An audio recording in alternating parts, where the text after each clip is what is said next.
Welcome back. You're listening to Home Wizards. I'm Cindy Dole. Hey, I'm Eric Stromer. And I think you've seen our hallway, Eric, where we have it's a red hall. It's painted red, and we chose. It was really tricky to find the right shade of red. And you have red somewhere in your home too. I have red in my front door, and I have red in my kitchen. See? I think it's a great accent, a great way to pop color. It makes a huge difference. It's a lot of fun, but a lot of people, I think, might go, whoa, because, red can mean a lot of things. It can take you to a lot of different places, from feeling happy and energetic to even like angry and aggressive. I mean, it's or like you think of fast food places where you subconsciously are kind of like pushed out the door because you want to hurry and get your food and go. So thought we could talk about red and how you can infuse red in just the right way that's going to make you feel great no matter where you are. And there's a whole bunch of different, styles and strategies to bring red to your home without even necessarily painting the walls red, right? Sure is, yeah.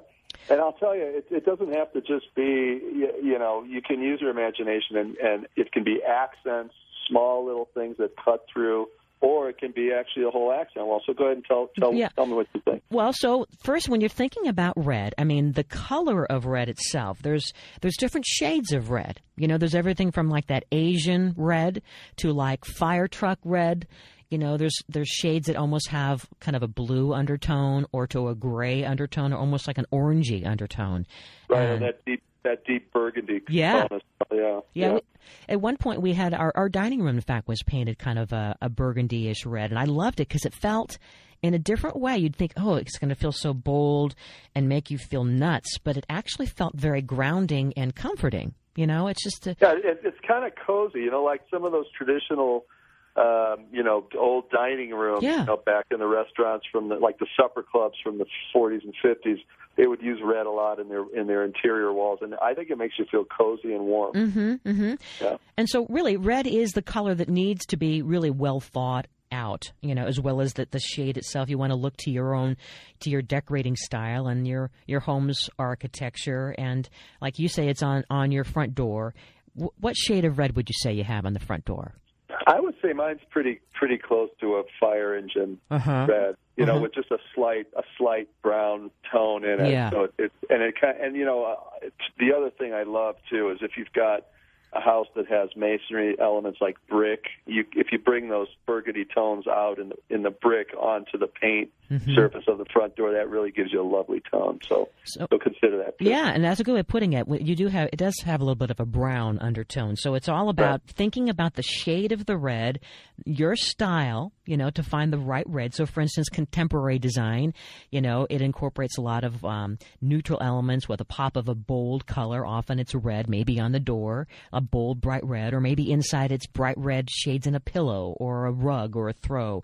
Or if it's more of a modern design, it can mean any kind of red, from primary hues of red to the burgundy or the brown undertone reds that are very rich, like Eric's talking about. Maybe it's a painting, or it's on the door itself, or traditional design.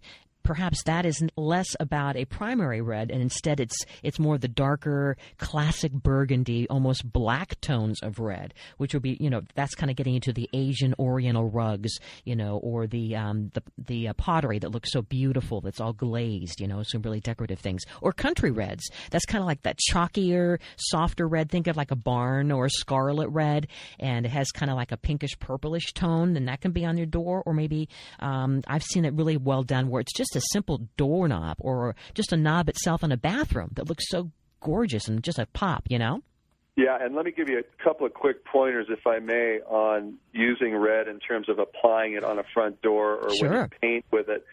Red is a really tough color to cover other colors with, so you're going to definitely want to get either a paint and primer in one that has that tone that you're going to use, or you want to get a primer that's tinted red before you apply your finish coat, because it'll literally save you so much time, because, coats of red over a white primer, you'll end up doing about 4 or 5 coats before you see a full unified surface of color. So make sure you start with a primer that's tinted to the tone that you want. It'll go much, much easier. Give that a try.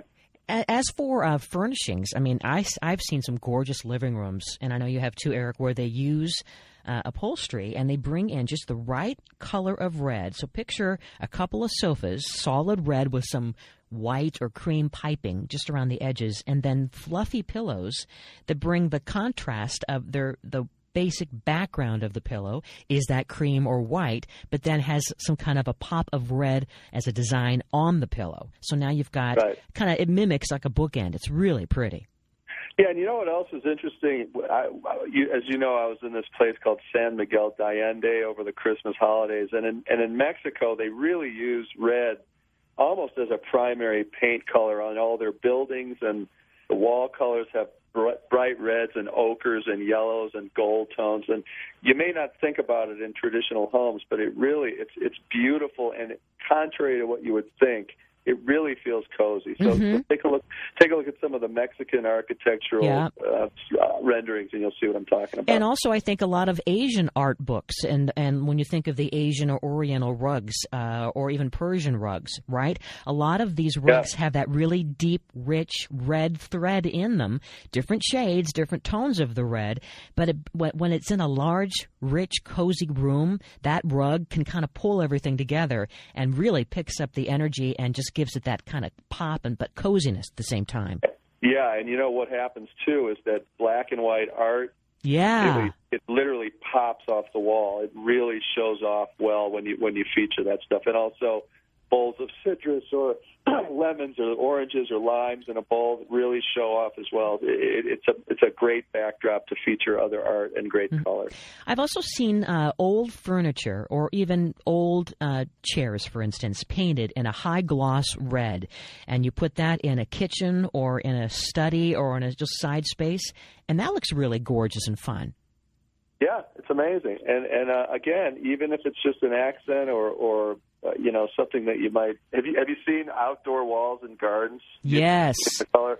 Oh, it's amazing! Like bright yellow chairs, Adirondack chairs that you can paint, pop off that as well, and then it shows up nature great. The green color of the foliage is beautiful against it. Oh yeah, and I've seen that many times. In fact, if it's not just a garden wall, or it could be like you said, a couple pieces of garden furniture, really nice. I mean, don't be afraid to bring red not only to your indoor space but to your outdoor living space. And if you're a little nervous about it, maybe try a piece of furniture that's movable. It's like just a little thing it's a wooden or metal piece of decorative furnishings that you can just put there, and then you can put it in a different location if you're worried about having permanence.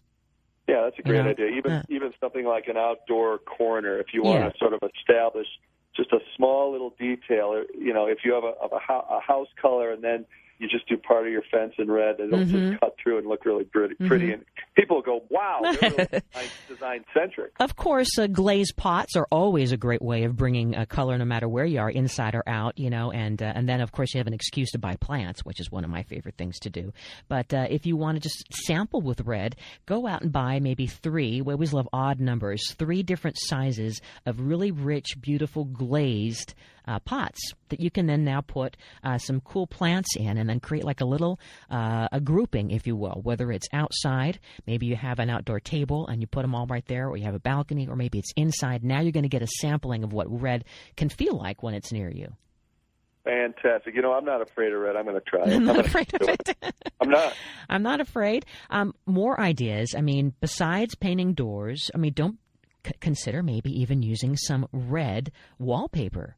Trying just one wall, or the trick of creating wallpapering a frame of some kind, and now it's just a piece of art in just one area or against one backdrop to kind of experience it again before you overcommit to the red. Yeah, that's a good idea. I think people often get a little freaked out by committing to a whole wall or something. So if you just sort of localize it to one paneled framed area, it can be movable. You can take it away forever, or you can leave it, and it can be a great design element. I also love, back to the outdoor living, there's so many really pretty outdoor umbrellas that come in that rich sunbrella canvas fabric, not only in the blues and the greens, but in the bright red. And so why not create a little outdoor seating area with the touch of the red umbrella, maybe the couple of chairs underneath are also red, and then you've got your glazed containers for some plants, and now you have kind of a little red zone.